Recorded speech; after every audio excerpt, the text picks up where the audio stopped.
ఏటూర్ నాగారంలో ఐటీడీఏకు కూతవేటు దూరంలో ఉన్న రసుల్కుంట భూములను దర్జాగా ఆక్రమించుకుంటున్న కబ్జాదారులు పక్కా భవనాలు నిర్మిస్తున్నారు. 23.35 ఎకరాల రసుల్కుంట భూమి హైవే పక్కనే ఉన్నట్లు రెవెన్యూ రికార్డుల ప్రకారం ఉంది.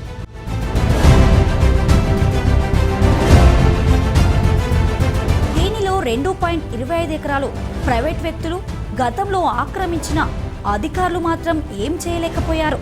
ఇదే అదనుగా ఆక్రమణలు పెరిగిపోయాయి.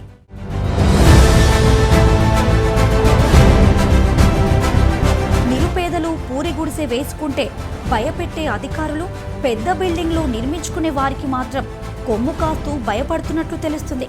పరిస్థితి ఇలాగే కొనసాగితే రసుల్కుంట పూర్తిగా మాయమయ్యే పరిస్థితులున్నాయి.